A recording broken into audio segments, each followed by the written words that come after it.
Guys, we got the famous Erick. How do I pronounce his last name here? Jablonski, Polish. Yeah, it's Polish. Jablonski, right? Yeah, Jablonski. Yeah, that's like the English. We're starting in 2 minutes, guys. Share this around. Best question gets a 50K Maven challenge.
Right, awesome.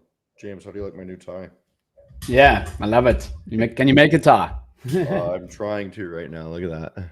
Not There you go. very good at it. The gym bro in me is screaming. Yeah. Cool, guys. We got the legendary Erick Jablonski right now. He's been doing some really cool stuff. Been following him on social media for quite some time now. Are you currently in Colombia? No, I'm back home in Arizona now. Oh, okay. That wasn't too far of a trip for you, hey? No. Tell us about the trip and why you went down to Colombia. Yeah, so I think it's in like Atomic Habits, they talk about how your environment changes your habits. Like, Yeah. you know, if you wake up in the same environment every day, you're used to, like, I don't do this, but like, let's say you wake up, you're used to like grabbing your phone, stuff like that, and then just every day ends up looking the same because you're in the same environment. So figured it'd be easier if I changed the environment completely to like reinforce new habits much easier. Yeah, and did that work? It did work. It did work at first, but honestly, I did go back to a lot of my old habits. Yeah, but it did like improve my baseline, I would say. Yeah, I gotcha. Yeah, I personally, I would never go down to Colombia myself. I think there's too much of a party there. That's a difficult place to change your habits for the better. You know what I mean? I think there's a lot of nightlife and not necessarily best for a trader. Why'd you choose Colombia? Honestly, I was just looking for somewhere that you could get like a nice view for cheap. Like, yeah, I was like, I don't want to go to Thailand. I've already been there. Yeah. And Colombia. Should have come to South Africa, Erick. Should have come to South Africa. South Africa? Yeah.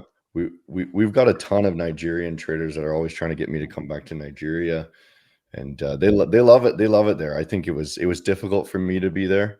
You know, you have to have security and whatnot, but Nigeria was a pretty wild place to go to. You know, a lot of excitement there.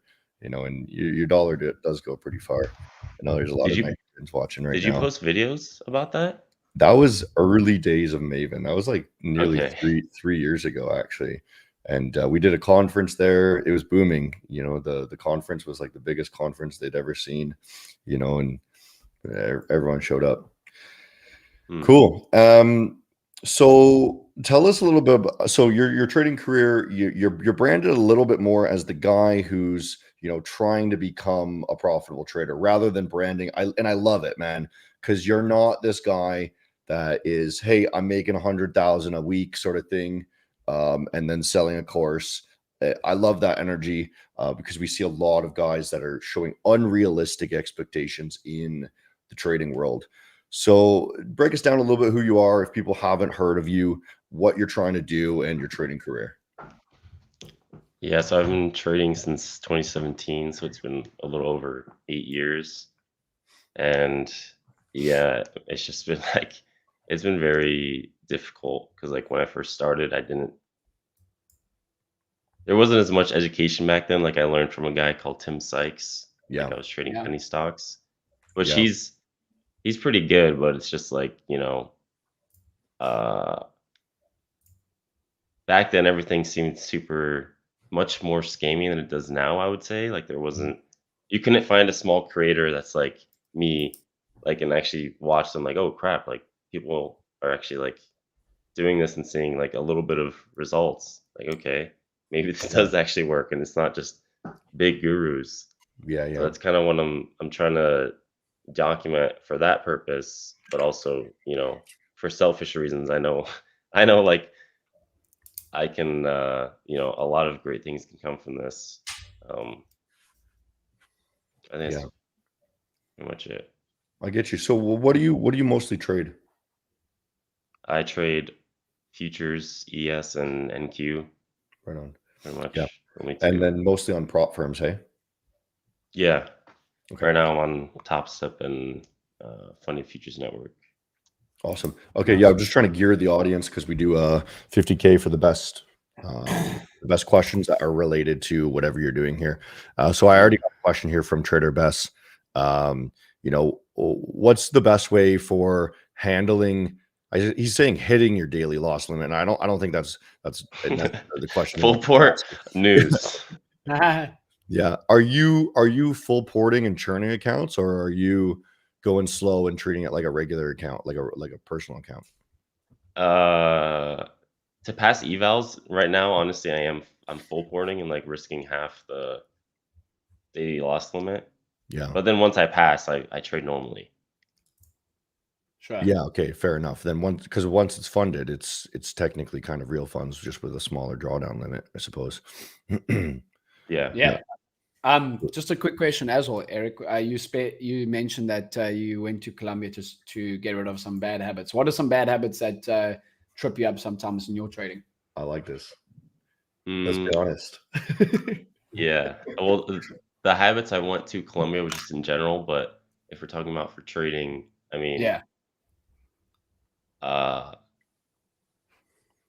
one habit I have right now that I'm like struggling with is I always convince myself that every trade is going to be like the biggest trade of my life. So I'm like, so I'm like scaling into it. I'm like looking at the 1 minute chart, seeing it move. It like breaks under this previous candle's low. I'm like, oh, it's about to freaking dump. I can feel it. And I'm like scaling into it, which, yeah, that only works if you're in a trending market. And a lot of times I'll just do it regardless, even if we're being choppy. And yeah, it ends up like stopping me out or break even. Yes, all or nothing sort of mentality, hey? Yeah, I guess. A lot of traders are playing the game for these big emotional, you know, swings, and they want that massive payout, right? Yeah. I guess you could say that's, yeah, subconsciously I'm like I'm like praying for this big moment where I just catch a huge win, get a big payout. I'm like, guys, I made it. But I know, that's not, how it should be. But then the question becomes, what happens after you make it with that giant payout, right? What do you do with that money? Right? Yeah. Go to Colombia. You're gonna move Go to Colombia for another month. Yeah. You were there for a month? Yeah. Yeah, I like it. I was following along with you while I was outside in my Jeep. I'm back now, home too, and I was doing. I like that. Yeah, that was a really funny and creative. It's a bit different, but again, like you're saying, is everyone wants to see these, big amounts of money. They want to see the Lambo sort of thing, right? And it's weird. It's like, what do you mean you're homeless day trader, right? Like you must not be very good. It's the opposite of It's the opposite. The homeless one is the better one. Yeah. Eric, in your perspective, what differentiates institutional grade trading discipline? Oh, interesting. I'm not sure if this is perfectly relevant to you because I don't think you're institutional. I don't. Yeah, maybe that's not a good question. I just started reading it without. Well, maybe they just mean like high level versus low level, something like that. Let's go a little bit deeper into kind of your trading. You've been doing this for 8 years. Oftentimes I follow along your story, like you tell your story, and a lot of your clips are like, hey, I was really struggling, now I'm doing a bit better, sort of thing. What is the thing that's making you a bit better now, right? So it was last year I joined a Discord finally to try and get some help. It's called Big Gains Club, and it did help, honestly, just for a couple of reasons. One, to be able to learn something that's actually profitable, and then two, to be able to watch someone execute that strategy consistently, live in front of me, and make money consistently. It's because I don't think I've actually really seen that before. Because I explained my start. I was it was just big trading guru, so I was always skeptical. So I never actually really, other than Tim Sykes, I never spent money on a course or mentorship. I just always was oh, I got to figure it out myself. Everyone's a scammer. So when I finally did, I got access to it for free because I was making content at that point, but I still took it seriously, and it kind of forced me to realize dang, this actually works. Not only does it actually work, but he's using the strategy that I'm now learning and using myself, and that helped a lot. So you were able to find a mentor, and what I'm hearing is the only reason that this mentor was actually one that you wanted to follow was because you actually saw him live trading in front of you. Well, I didn't know who he was, but more trades. A lot of people probably know who he is if you know who I am, but he basically asked, he told me about him, and that's how I found him. And I and trust more trades, so I was all right, I automatically and trust this guy. What's interesting is sitting with a group of guys, actually, and I actually did this morning for the first time. There's a couple buddies that I know that trade, and we actually woke up for the open together, and we all sat on a group call, and we all looked at it because we all trade a little bit differently, and then we're all telling each other what we think is going to happen, right? And then from there, it's really interesting because we all have a slightly different version of how to view the market, despite all being kind of profitable in our own ways. And I think James and I have actually kind of done this before too. We did on a live stream. I think what Eric's saying in terms of getting ideas and that from people that are making money. Like, for example, Hunter, we've exchanged this. We've been doing this show, and we've been going back and forth for about 6 months now, right, Hunter? Give or take. But I actually, in fact, talking about markets today, I actually caught those longs, and I know that would be, I'm pretty sure you're in the longs as well. So that's something I learned from Hunter. That's not a trade that I would have taken 4 months ago, 5 months ago. But because Hunter put me onto this thing about looking at the levels and stuff like that, I kind of added it to my repertoire. And I do think that like learning from people that have been in the game for, longer than you and are making money does really help. I agree with that. Yeah. Did you catch longs as well, Hunter, on NQ? I did. I caught the long. What was your entry price? Let's see who got the better price. What was your entry price? Okay, so so on the NASDAQ? Yeah, on the NQ. Okay, so I originally entered at 24,483. Okay, I closed it out messing it up, and then I re-entered a bit higher. So nice. it wasn't perfect execution because I did mess it up, but the level was 450 actually. Yeah, I was in at I was in at 502, but I was in at 502 and was I mean, that was learning from you, and that goes to what Erick was saying about like being in a Discord or group chat, because trading can be lonely, bro. Trading can really be lonely, especially if you taking losses. Erick, maybe speak a little bit about that, about how you deal with losses. Because you've been doing this 8 years now, bro. It's not like you've only been doing it for a year or so. Yeah, I lose a lot. Like my win rate is pretty small, so it honestly comes in waves. Huh? You're going for those Hail Marys. That's why your winners must be bangers. Yeah. No, that is part of it. But yeah, it does come in waves where like sometimes I feel like super on top of it. I'm like, yeah, sure, bro. I don't care if I lose this trade. And other times I'm like so attached to it. I'm like, that it like ends up ruining the first half of my day. I'm like, dang, what is going on? Yeah. So it's just always, I think, like finding a way to rebalance myself and like trying to have more going on in life than just trading, because then it makes it much easier. Yeah. Like if trading is all I'm doing, I'm putting all my energy and time into trading, then it's so easy to let a loss get to you. Yeah. I feel you, man. For with the whole Jeep challenge, I racked up like 16%, whatever it was, and then I forgot to close a trade over on Friday, and I had gotten in on a perfect, amazing level on the Thursday, and I was like, okay, I'll let one sit, right, and then I completely took the day off, wasn't feeling good, and then I woke up on whatever it was, like Saturday, and I was like, wow, that good thing I closed out majority of it, because I literally just threw away 100% of my profits over the past 2 months because I made one mistake, right? Yeah, it's crazy. I saw that video. Yeah, that I didn't even believe it. I was like, what? That much, man. Holy. It's because of the Trump announcement or whatever, right? The China thing. He did something, market will eventually come back. Was it a stock trade, Hunter?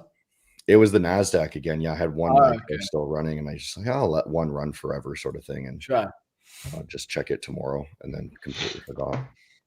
Okay. Yeah. Got a question here from James. What advice would you give to an upcoming trader who is still unprofitable, but their friends and family have expectations on you? So a lot of pressure on that one.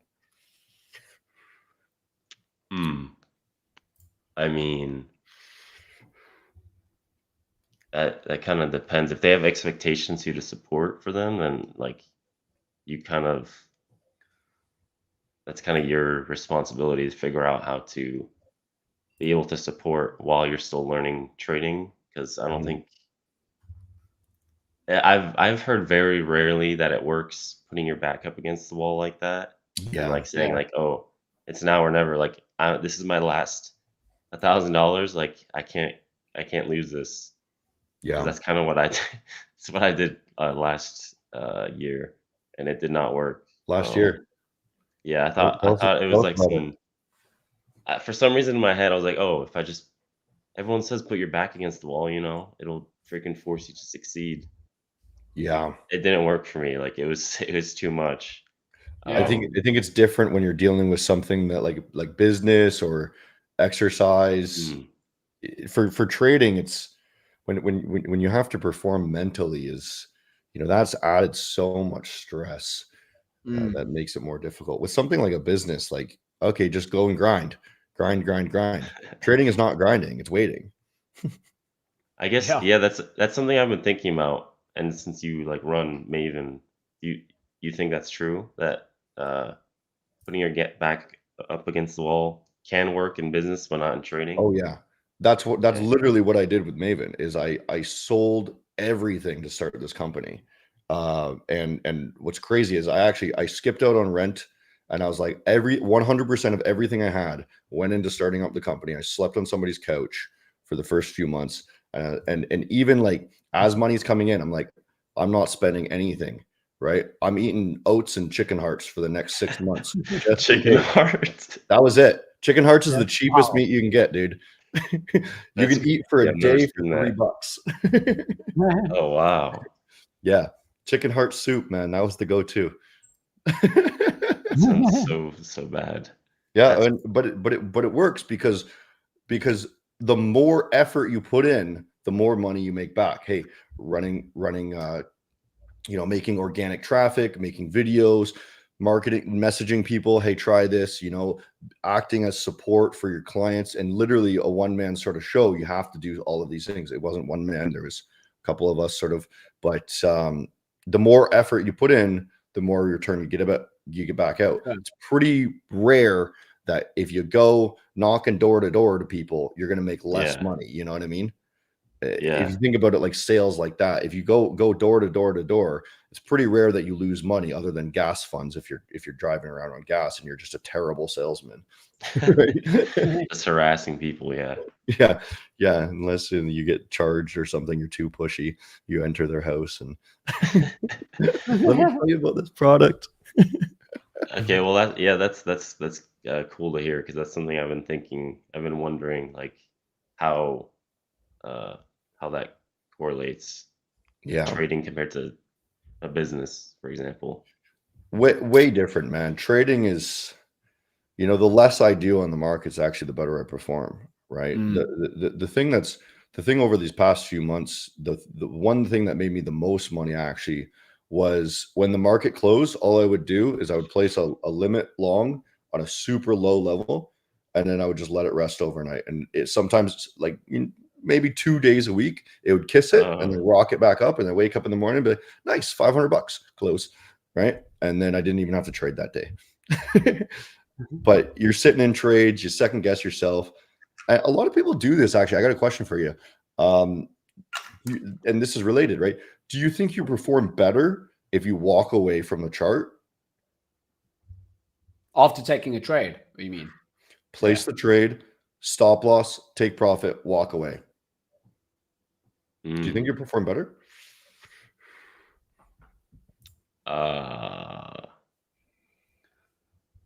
He's never done it.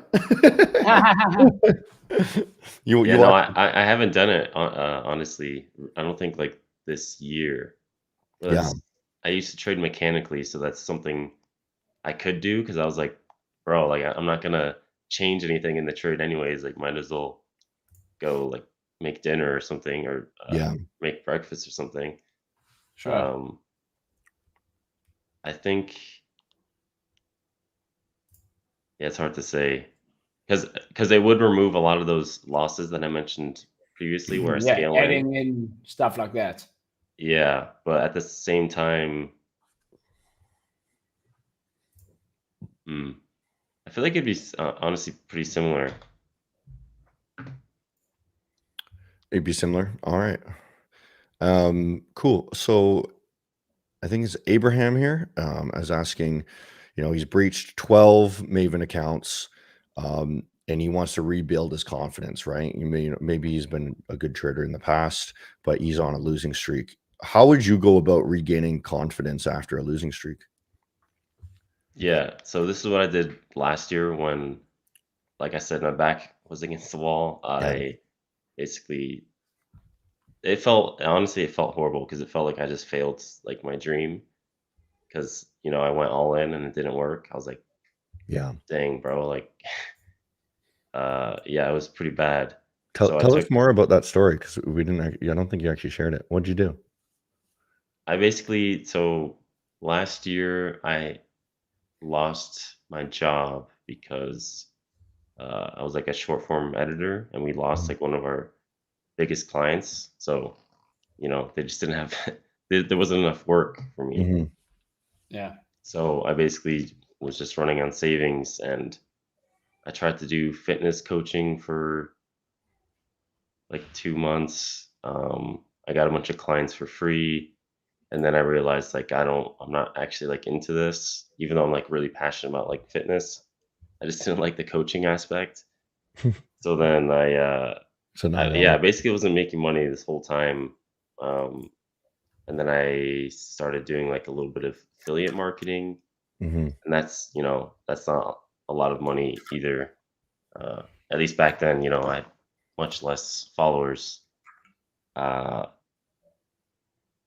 so yeah, I was basically I was putting all my time and effort into trading with Mm-hmm. this mentality of like my back against the wall. And I was in that Discord that I mentioned previously. So, I was confident. I was like, yeah, I think this can work. And it just, the pressure was like too much. And eventually, like one day, I ended up basically gambling on like my last funded account, which like I've never done before, Mm-hmm. but it just like it happened. And like, Yeah. and that's, I think the week after that, or maybe it was right after, I bought like freaking 20 more evaluations, um, just like spending my last money on Did accounts. did you gamble and then win? Uh, Probably, but some of them for the evals, yeah, probably. And then on the funded accounts, that's probably how I lost them too. I would get uh, emotional and just ended up blowing all those accounts. And yeah, it was like it got to the point where you can't keep going. You run out of money, so it's like you have to face the truth. Like, Sure. Mm-hmm. and What's it's really for the guys in the chat? What's what keeps you going, like through the highs or through the lows, through the ups and downs? yeah. I think a lot of people do this for money, which makes sense. But I think I don't know if maybe Hunter, you can relate when you're building Maven. Like if you're doing something just for the money, you probably won't be willing to sleep on couches or like eat chicken hearts for however long you're doing that for. Like there needs Yeah. to be a bigger reason. Maybe the bigger reason is just your family needs money, like that one guy said, like he has to Yeah. Yeah. support his family. But for me, it goes back to like this. I want to document my journey, and I know at this point there's probably thousands of traders that I could help. That are This might sound like kind of cringe, but like I feel like when I do make it, like they're kind of relying on me, like Mm-hmm. I'm the guy who's been struggling for so long. Like they need someone like that to show them like how to make it out. Yeah. Yeah, I love that, man. It's more motivation than just the money, because when you're trading for just the money, it's like you become attached to the number behind the screen, and then you start messing up more when you see the drawdown or whatever. Yeah, yeah, Is there anything that you do, because James and I love to talk about this sort of stuff, is like detaching ourselves from the money and then just like trading for the sake of the game, right?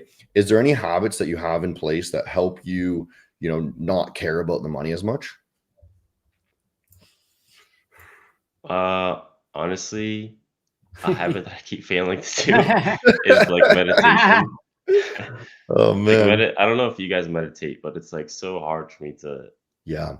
like. No, it I don't know is. why. It is tough. It is tough, especially if you want it so badly. I think it is tough to kind of put the money in the side, because at the end of the day, say people can say what they want. The only reason, or the main reason why we are trading is to make flipping money. There's no other way to put it. Yeah, it can be tough, right? But Hunter, we've all been through drawdown periods, and shit times in our trading. Yeah. Yeah, I mean the main thing that I'm kind of slacking on again now, just because I feel like I went to Colombia, so I'm using that as an excuse. But I want to like try and do more in my life, like at least one new thing a week. Yeah. And like I haven't been doing that. I've kind of just been. in the routine. Hunt, in the beginning, I like how Erick says that he went to Colombia to get away from trouble. It's like the cocaine capital of the world. Everyone that I told that to said that pretty much. Yeah. It is the most ridiculous place I can think of. I've never been, but I mean, I can imagine. Not the kind of scene I want to be around either. Yeah. I was just in the Airbnb most of the time, so it's not like I was seeing hookers. Did you go by yourself around or whatever? It's not like okay. Yeah. I find traveling hard, actually. So I'm even surprised that you did that, because it changes your schedule so much that, you know, all of a sudden you as you said, you change your habits, right? And if I'm traveling, I'm on like vacation mode. So I'm like, okay, well, I gotta go try this fancy meal. I gotta go to this, you know, nightclub, whatever. I gotta talk to the girls and see what the girls look like, right? And then all of a sudden I've completely forgotten about work, right? And then it's like 2 weeks later, I'm like, oh yeah, I'm supposed to be working here. Let's play catch up, right? And it's you know, unless it's for content, which I can see, you know, you're making content and whatnot, it's a difficult one for focus, for me at least, right? Sure. Yeah. No, that's true. That's kind of what ended up happening. I was really focused the first few days, and then I was like, dang, I'm here alone in this big Airbnb. I don't need to work. I can just like, I did work, but you know, I was more like chill. I didn't go out and do stuff or try and like do uncomfortable things. So yeah. What did you do when you were down there? Literally, I was in my Airbnb probably a lot of the times. I've only done I did like paragliding. I went. Cool. Yeah. That was pretty cool. That was probably the coolest thing I did. I went out to I did like a bar crawl thing with a group. I actually, there's a friend that I met through content, and he just happened to be there as well. I had like a dinner with him, a birthday dinner. That was cool. Yeah, nothing. All the other stuff is not really. You're just like walking around and sightseeing. So I got a question. The guy's kind of asking a question to me about when I started Maven and slept on a couch, but it made me think of a question. You know, the challenge that I just did, where I basically just went homeless, right? Would you consider doing another version of your back against the wall sort of thing? But this way, it's not, there's no pressure because you would have no expenses. You know what I mean? Like you could do an alternate version of it and say, hey, I have $1,000 budget each month from my, you know, maybe you're making $1,000 off your content, you're making $1,000 off referrals, whatever it is, and just be like, that's the amount I'm allowed to spend, right? And then everything else just goes into trading. And it more or less, it's a back against the wall sort of thing where you're living in poverty, right? Until things like, I don't know if $1,000 is poverty to you. To me, it feels like poverty, but considering it's like basically the cost of my Jeep alone, you know, gas payments. But you know what I'm saying? Like, would you try it again just to like, but like a less stress, like just with goals to reduce your stress?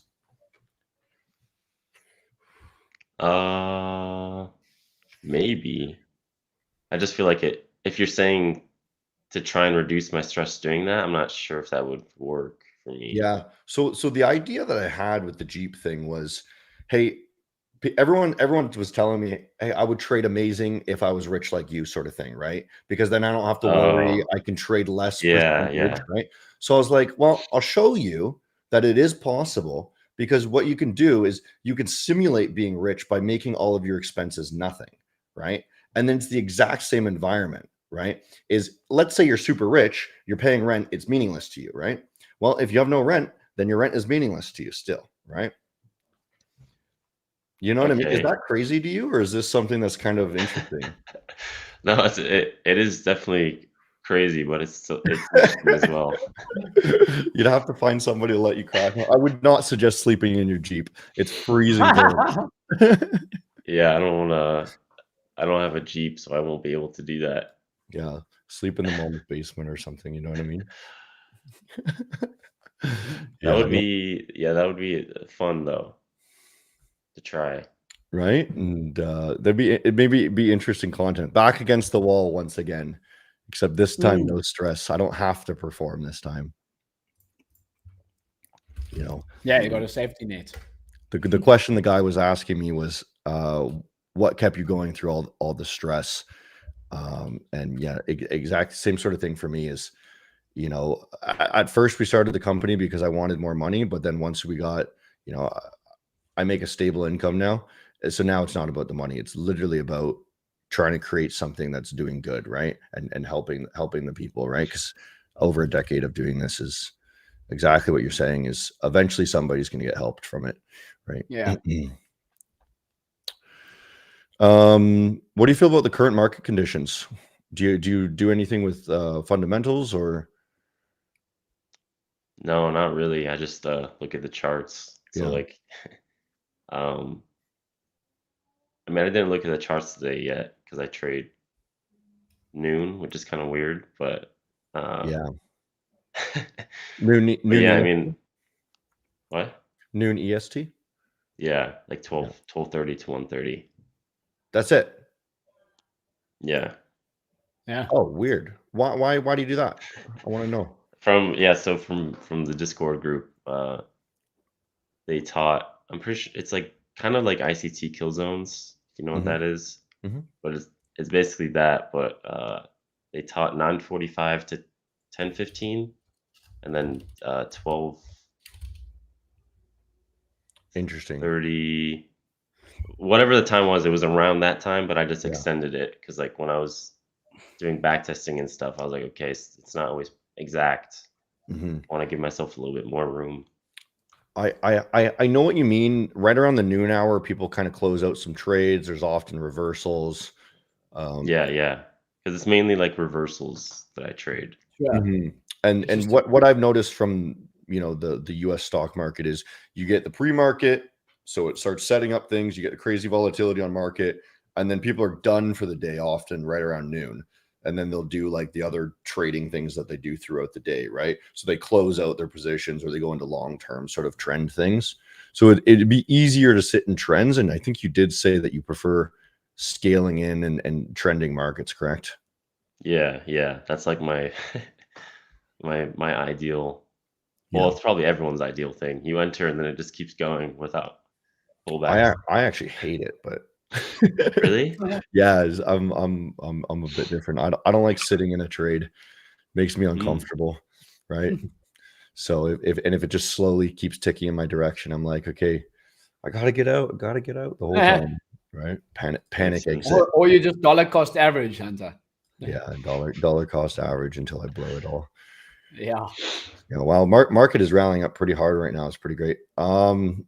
Cool. So we talked about like the advantage of group trading and finding bros that, you know, because the reality is, hey, it might not actually be possible to do this on your own. How did you find that group? So again, it was through this guy called More Trades. He Yeah. basically recommended him to me, and because I like and trust More Trades, I was like, okay. Like I'm usually very skeptical, but like, you know, I'll give this a try. And um, honestly, there were some good traders in there, like other than like the main trader. Talking Mhm. about like the other, I don't know Yeah, what you the call other them, the members. students, Yeah. whatever you want to call them. Yeah. Yeah, but like that wasn't really why I was in there, and I didn't, you know, it's not like I talk to anyone regularly from that. Sure. So it was mainly for just like the mentorship aspect and like watching the live trading and being able to ask Mhm. questions like live. That was nice. Um, Yeah. live or even after the fact, like get answers to my questions because that's like one of the biggest things you miss when you're alone. Like you can watch all the YouTube videos, but who's gonna answer? You're not gonna comment on that YouTube video from the guru. They're not gonna reply because there's too many. You know. Yeah. Uh, It's totally true. A lot of people ask questions for, I'm sure James as well, but my own channel, Yeah. they ask me specific things. Like, thanks for watching, sort of thing, right? And I'm like, I can't actually pay attention to everyone, like unless they're in the live stream and I'm yelling at them, Yeah. making content, making it, you know what I mean? Yeah. And it's exciting that way. But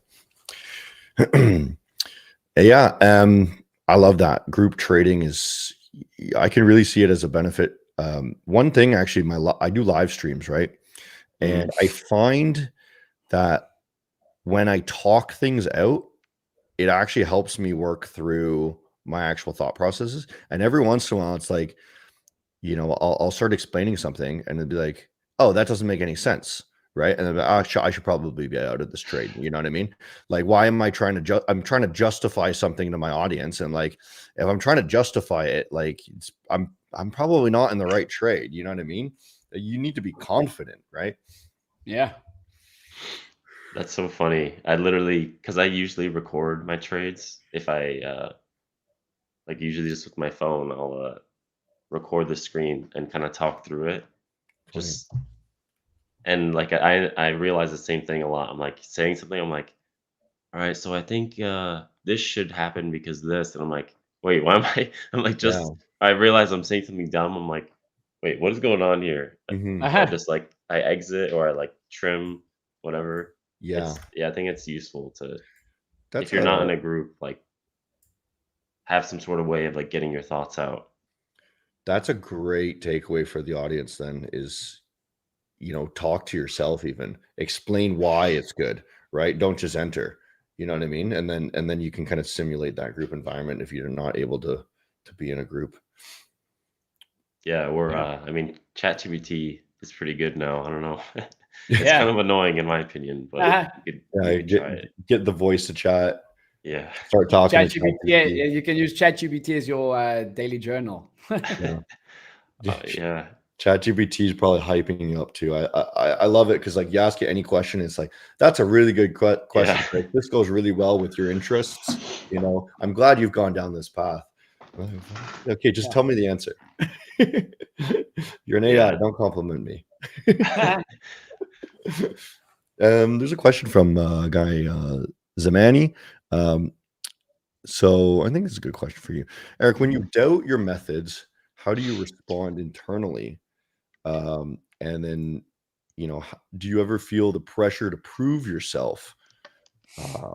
You know what I mean? With regarding to doubting some of your trades and your ability. You're saying you kind of go on those swings, high and low. How do you respond to that? Yeah. Yeah, I do honestly feel like I need to prove myself sometimes, especially because I make content. But yeah, I mean, at the end of the day, the only person you need to prove yourself to is like yourself. Like, because you're gonna keep going as long as you have self belief. So it doesn't matter if everyone else is freaking hating on you. Like, Sure. as long as you have self belief, you like proved yourself to yourself. Like, you know, I'm doing this. I like this. This is part of my long term vision. You know, maybe I'm sucking right now, but I'll get there eventually. Um, yeah, just kind of like grounding yourself when you do feel like you need to prove yourself. When I am like doubting myself, it's like, and also if you do, a lot of traders I think have something that they can look back on and be like, oh, like I actually am improving. Like Yeah. for me, I think, like I'm basically break even because the money I spent on evals versus the payouts I got. But it's like my goal this year was just to get one payout, and I've gotten 3. So it's like, you know, that's obviously not something people are going to get hyped about, but it's like, you know, last year I Yeah, would have that's prayed great. for this, you know, when my back was against the wall. And now it's like, you know, I have multiple funded accounts. Uh, Good. I'm green. It's like, dang, like, and I'm over here like doubting myself and like wondering, like, you Yeah. know, was this luck or am I actually going to make it? It's like just small steps, kind of. No, yeah. I do remember that time with myself too, where it was like, you know, holy, like I am making a little bit of money now, right? And I was like, I would keep trying to add a little bit more, and then I'd have to go back and then that would start confusing me, and I'd be like, wait, this was actually making money, and it was only barely a little bit of money, right? Like it wasn't very much money, but I started adding stuff, right? And I started changing it because I think, I think it's going to go this way, right?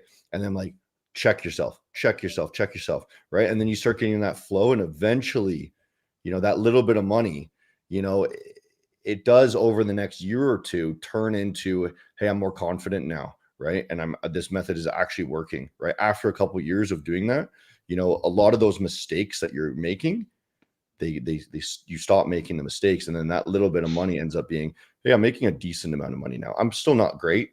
I make money, but not anything like the gurus claim, not anything like that. Like Trader Sumo is the guy who taught me. And he called me one day. He's like, I'll show you what I do. Right. He's been doing it for like 15 years. And it still took me another 2 years before I understood what the heck he told me, because it made no sense at first, right? Whatever he was doing made no sense. But yeah. I think getting mentors is honestly really, if people are watching and they're like wondering why, because a lot of people ask, obviously, like you're doing something 8 years, you're still not, seeing results from it. Well, technically now I am, but it's again not huge. Yeah. And I think the main reason is I just, for whatever reason, maybe I had a big ego. I was too stubborn, whatever. I was too skeptical. I just didn't get a mentor. I didn't want to pay for help. Yeah. And now that's something I've decided to do again. But again, because I make content, I'm kind of like getting it for free, so it's like really nice. But yeah, it's just something I've been putting off. And it's like, why am I putting it off? Like, why do I feel like I need to do it alone? That's like this. It might feel more like it's like feeding your ego, but it's like that's a slow route. Whereas like, bro, just admit you suck and like get help. Yeah. Totally. I think you mentioned something that you actually green this year. I think a lot of traders actually can't say that with prop firms because they just no. Actually, maybe I misspoke. I am break even after like all the fees and payouts. Sure. But on my current funded accounts, I am like I'm up 1,500 or something. So I was talking to a newer trader, one of my friends. He's been doing this only for like maybe a year or so, and he's been making money on prop firms. And he called me the other day. He's like, "Is this ridiculous? Am I getting over my head? Like I'm making money with prop firms." I told him that I think personal account trading is so much harder because it's not like just a set environment that you make the money, you pull it out, and you're done, right? And he's like doubting himself now, and I'm like, dude, you're making money. Just keep doing exactly that. Like it doesn't matter. Like if you're doubting yourself, you're making money. So keep doing the thing that's making money. Don't try to trade personal account if you're making money on prop firms. Yeah. Who cares? Right. If we're trying to remove our ego, like you said, just keep doing the exact thing that makes money. Even if it's like I'm taking one trade a week, right? And it's not exciting at all. And I'm sitting around doing nothing. That's what makes money. Right. Yeah. Cool. I had you said you get hate online, or if you're getting hate online, and you said something a moment ago about mentioning hate online, people are doubting you or whatever. I can't imagine anyone is commenting hate comments on your videos. It's so authentic and real, man. Do you get hate comments? Yeah. That's crazy, dude. I mean, it is what it is. But it does blow my mind sometimes. I'm literally like, I'm being so vulnerable and like honest, and they basically take it and throw it in my face, like, bro, 8 years, you suck, or like, that's terrible, man. I know, dude. That's actually I mean, you're actually showing the real truth of a trader. That's like, the journey, and then people out here like hating that. That's pretty wild to me, bro. Yeah. I mean, there's some traders that we all know online that claim to make millions and that, but all trading demo accounts. Yeah. At least you're honest, That's crazy. I'd rather have honesty than over lies. Yeah. I mean, I think it probably just triggers some people to like, they don't want to see someone who's like struggling doing the thing that they also want to do, probably. You know, it's like, dang, he's been doing this 8 years, and maybe they're just starting to like, why do I think I can do this? Like, no, this guy has to be stupid. And they, It has to be stupid. you know. Yeah. He hasn't put his back against the wall hard enough yet. I mean, but it is true. Like, if I got a mentor earlier on, Yeah, you know, it probably would at least like would have cut it in half. totally. Sure. Right. Yeah. As we're kind of wrapping up here, I'd like to ask just a couple summary sort of questions. What's your one piece of advice to newer traders trying to find profitability? That can be anything general that you want to respond. I would say to know like why you're trading, because again, I think a lot of people trade for the money, which, you know, that can work, but again, are you going to be able to trade? Are you going to be able to continue pursuing this goal of making money from trading if you're a year in, you've actually lost money, you're like stressed out, you are also working 9 to 5 to pay bills, whatever. You're feeling the pressure to succeed. Like, are you still going to be able to trade just for the purpose of trying to make money when you're losing money consistently, like a year in? That's why most people give up after a year. Yeah. Now, what if somebody is trading just for the money? They're like, I'm here. I don't care. I want to be rich. You know what I mean? Let's say that's me, right? Any advice for me? You know what I mean? All I want is the girls on the boat, you know? I mean, if they actually have like that mindset, then I don't think you probably wouldn't be able to say anything that would like they would take in. Yeah. Because they would probably just be so focused on that goal. But if there's someone that like thinks like, oh, I want to get like me, I'm sure most young men, they're like, oh, I want to get rich. It's like, yeah, okay, we all want to get rich. I think you just kind of have to. Yeah, I don't think there's much you can say. You know, you have to live your life and like learn your own lessons. Yeah. And realize, you know, maybe you have what it takes. Maybe you're in the top 1% that can just freaking figure it out. But yeah, it's usually much harder than just thinking that you want to get rich. Awesome. Hey, thanks, Eric. Can you tell us where people can find you on social medias if they want to follow along your journey? Yeah, it's Erick Jablonski. I don't know if I can type it somewhere, but it's just my first and last name on every platform. Yeah, it's in the YouTube title. So Erick Jablonski on Instagram. Yeah. Okay. The winner of the 50K challenge has been posted in the Maven Discord. Thanks for joining us, Eric. It was awesome to have you, man. Good luck with everything. Thanks for having me. Okay. Ciao. Cheers, Hunter. Cheers, Eric. Thanks, James.